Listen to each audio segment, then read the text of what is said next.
Hi everyone, ಟ್ರೈನಿಂಗ್ಸ್ನ ಹೇಗೆ ಹೊಡೋದು ಅಂತ ಕನ್ನಡದಲ್ಲಿ ಕಲ್ತ್ಕೋಬೇಕಾ? ಬನ್ನಿ ಹಾಗಿದ್ರೆ.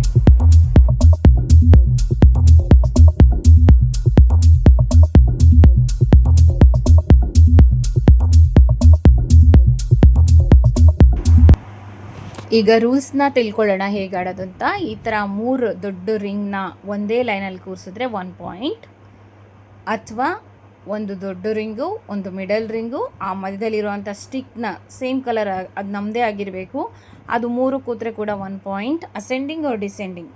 ನೆಕ್ಸ್ಟ್ ಇದು 3 ದೊಡ್ಡ ರಿಂಗು, ಮಿಡಲ್ ರಿಂಗು, ಆ ಸ್ಟಿಕ್, ಅದು 3 ಕೂತ್ರೆ ಕೂಡ 1 ಪಾಯಿಂಟ್. ಆ್ಯಂಡ್ ಮಿಡಲ್ ರಿಂಗ್, ಆ ಮಿಡಲ್ ರಿಂಗ್ ಕೂಡ ಲೈನಕ್ಕೆ ಒಂದೇ ಲೈನಲ್ಲಿ, ಒಂದೇ ರೋ ಅಲ್ಲಿ, ಒಂದೇ ಕಾಲಮಲ್ಲಿ ಬಂದರೆ ಕೂಡ 1 ಪಾಯಿಂಟ್.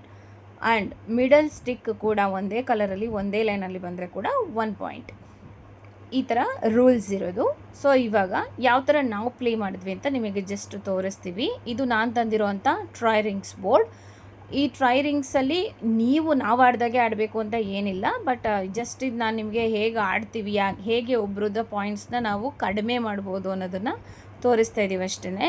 ಆದರೆ ಅದು ಟ್ರಿಕ್ಕಿಯಾಗೇ ಆಡಬೇಕು. ಇದು ಸುಮ್ಮನೆ ಸಿಂಪಲ್ಲಾಗಿ ಆಡಿ ತೋರಿಸ್ತಿದ್ದು, 4 ಜನ ಆಡ್ಬೋದು, ಬಟ್ ಆದರೆ ನಾವು ಇಬ್ಬರು ಆಡಿ ನಿಮಗೆ ತೋರಿಸ್ತಾ ಇದ್ದೀವಿ. ಈ ಥರ ಸೇಮ್ ಕಲರ್ಸ್ದು ಅವ್ರವ್ರ ಬೋರ್ಡಲ್ಲಿ ಇರುತ್ತೆ. ನೆಕ್ಸ್ಟ್ ಈಗ ಫಸ್ಟ್ ಒಬ್ಬರು ಮೂವ್ ಮಾಡಬೇಕು. ಈಗ ಅಲ್ಲಿ ದೊಡ್ಡ ರಿಂಗ್ನ ಇಟ್ಟಿದ್ದಾರೆ, ನಾನು ಕೂಡ ಒಂದು ಸ್ಟಿಕ್ನ ಮೂವ್ ಮಾಡಿದೆ. ನೆಕ್ಸ್ಟ್ ಅವರು ಒಂದು ದೊಡ್ಡ ರಿಂಗ್ನ ಈ ಸೈಡ್ ಇಟ್ಟರು. ಹೀಗೆ ಕ್ರಾಸಲ್ಲಿ ಕೂಡ ರಿಂಗ್ ಆಗ್ಬೋದು 3, ಅದಕ್ಕೆ ನಾನು ಆಗಬಾರ್ದು ಅಂಥೇಳಿ ನಾನೊಂದು ದೊಡ್ಡ ರಿಂಗ್ನ ಅಲ್ಲಿಟ್ಟೆ. ನೆಕ್ಸ್ಟ್ ಇವಾಗ ಅವರು ಮಿಡಲ್ ರಿಂಗ್ನ ತೊಗೊಂಡು ಅದಕ್ಕೆ ಇಡ್ತಾಯಿದ್ದಾರೆ, ಬಿಕಾಸ್ ಅವ್ರಿಗೊಂದು ಸಣ್ಣ ಸ್ಟಿಕ್ ಇಟ್ಬಿಟ್ರೆ ಅದು ಫುಲ್ ಕಂಪ್ಲೀಟ್ ಆಗುತ್ತೆ, ಅದು ಆಗಬಾರ್ದು ಅಂತ ನನ್ನ ಸ್ಟಿಕ್ನ ಅಲ್ಲಿಟ್ಟೆ. ನೆಕ್ಸ್ಟ್ ಅವ್ರು ಕೂಡ ಒಂದು ಸ್ಟಿಕ್ನ ಈ ಕಡೆ ಇಟ್ಟರು, ಬಿಕಾಸ್ ಅಲ್ಲಿ ಅಸೆಂಡಿಂಗ್ ಆರ್ಡರ್ ಆಗೋಯ್ತು ಅವ್ರದ್ದು, ನಾವು ನೋಡೇ ಇಲ್ಲ ನೋಡಿ. ಅಲ್ಲಿ ದೊಡ್ಡ ರಿಂಗು, ಮಿಡಲ್ ರಿಂಗು, ಅಲ್ಲಿ ಸ್ಟಿಕ್, ಅದಕ್ಕೆ ಅವರಿಗೆ ಅಸೆಂಡಿಂಗ್ ಆರ್ಡರ್ ಆಗೋಯ್ತು ರೆಡ್ಡಲ್ಲಿ. ಸೊ ಇವಾಗ ನಾನು ಒಂದು ಸಣ್ಣ ರಿಂಗನ್ನು ಇಲ್ಲಿಟ್ಟೆ, ಮಿಡಲ್ ರಿಂಗನ್ನು ಇಟ್ಟೆ. ಅವರು ನೆಕ್ಸ್ಟು ಒಂದು ರೆಡ್ ಸ್ಟಿಕ್ಕನ್ನು ಅಲ್ಲಿಡ್ತಾಯಿದ್ದಾರೆ, ಬಿಕಾಸ್ ಅವ್ರದ್ದೇನೋ ನೆಕ್ಸ್ಟ್ ಮೂವ್ ಇದೆ. ನೆಕ್ಸ್ಟ್ ದೊಡ್ಡ ರಿಂಗನ್ನು ನಾನು ಈ ಕಡೆ ಇಟ್ಟೆ. ಅವರು ನಂದು 2 ರಿಂಗು ಆಗಿರೋದ್ರಿಂದ 3ನೇ ರಿಂಗ್ ಇಡಬಾರ್ದು ಅಂತ ಅವರು ದೊಡ್ಡ ರಿಂಗ್ನ ಆ ಕಡೆ ಇಟ್ಟಿದ್ದಾರೆ. ನೆಕ್ಸ್ಟ್ ನಾನು ಅಲ್ಲಿ 3 ರಿಂಗ್ ಆಗಬಾರ್ದು ಅಂತ ಅಲ್ಲಿಟ್ಟೆ.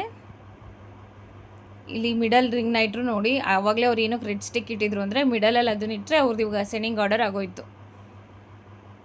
ನೆಕ್ಸ್ಟ್ ಇವಾಗ ನಾನು ಕೂಡ ಒಂದು ಮಿಡಲ್ ರಿಂಗ್ನ ಇಟ್ಟೆ. ಅವರಲ್ಲಿ ನಂದು ಫುಲ್ ಕಂಪ್ಲೀಟ್ ಆಗಬಾರ್ದು ಅಂತ ಮಿಡಲಲ್ಲಿ ರೆಡ್ ಸ್ಟಿಕ್ನ ಇಟ್ಟಿದ್ದಾರೆ. ಇವಾಗ ನಾನು ಕೂಡ ಅವ್ರದ್ದು ರೆಡ್ ಸ್ಟಿಕ್ ಕಂಪ್ಲೀಟ್ ಆಗಬಾರ್ದು ಅಂತ ಅಲ್ಲೊಂದಿಟ್ಟೆ. ಇವಾಗ ಆಟೋ ಏನೂ ಇಲ್ಲ ಅಂತ ಅಂದಾಗ ನಾವು ಜಸ್ಟ್ ಏನಾದರೂ ಮೂವ್ ಮಾಡಬೇಕಷ್ಟೇ, ಯಾಕೆಂದರೆ ನಮ್ಮ ಹತ್ರ ಇರೋವಂಥ ರಿಂಗ್ಸ್ ಮುಗ್ದೋದ್ಮೇಲೆ ಅಷ್ಟೇ ಗೇಮ್ ಇರೋದಿಲ್ಲ. ಇದರಲ್ಲಿ ವಿನ್ನಿಂಗ್ ಹೆಂಗಪ್ಪ ನಾವು ಡಿಕ್ಲೇರ್ ಮಾಡೋದು ಅಂತಂದರೆ, ಇವಾಗ ಯಾರಿಗೆ ಹೈಯೆಸ್ಟ್ ಪಾಯಿಂಟ್ಸ್ ಅದನ್ನು ನೀವು ಕ್ಯಾಲ್ಕುಲೇಟ್ ಮಾಡ್ಕೋಬೇಕು. ಯಾರಿಗೆ ಹೈಯೆಸ್ಟ್ ಪಾಯಿಂಟ್ ಬಂತು ಅವ್ರು win. Thanks for watching, bye bye.